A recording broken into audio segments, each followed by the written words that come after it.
नमस्कार मंडळी. सांबार मसाला कसा करते त्याची रेसिपी तुम्हाला सांगते. सांबार मसाला करण्याची प्रत्येकाची पद्धत वेगवेगळी आहे. मसाला करण्यासाठी जे काही साहित्य लागतं ते एका ताटामध्ये छानपैकी काढून घेतलं. त्यानंतर यासाठी 1 वाटी धने, 2 चमचे उडदाची डाळ, 2 चमचे हरभऱ्याची डाळ, 2 चमचे तुरीची डाळ, त्यानंतर 1 चमचा तांदूळ, 1 चमचा जिरे, 1 चमचा मेथ्या, 1 चमचा काळे मिरे, 10 ते 12 कढीपत्त्याची पानं, 20 ते 25 लाल मिरच्या, लाल सुक्या मिरच्या घ्यायच्या आहेत.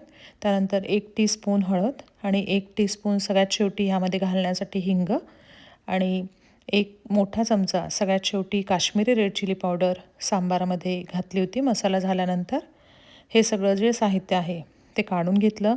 आधी पॅन गरम केलं. त्यामध्ये 1 वाटी धने घातले आणि धने 10 ते 12 मिनटं छान मंद आचेवर खरपूस असे भाजून घेतले आणि एका ताटामध्ये ते काढून ठेवले.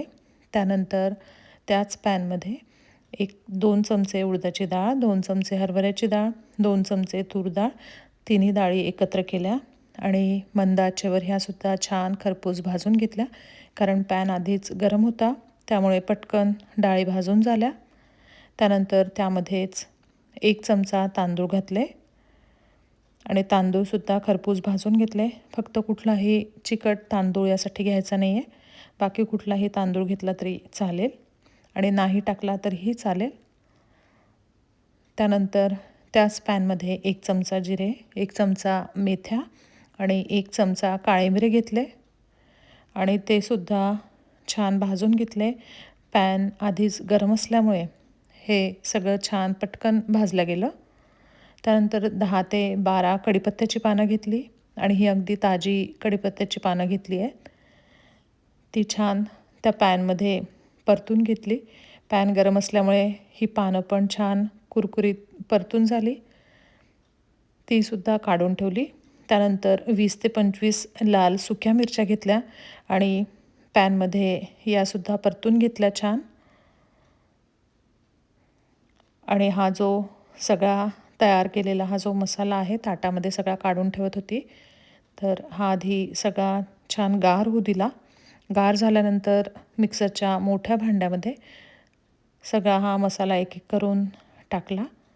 नंतर मिक्सरमधनं फिरवायच्या आधी यामध्ये 1 टीस्पून हळद घातली आणि 1 टीस्पून हिंग घातला यामध्ये आणि मिक्सरच्या भांड्यामधनं हा जो मसाला आहे हा बारीक असा फिरवून घेतला.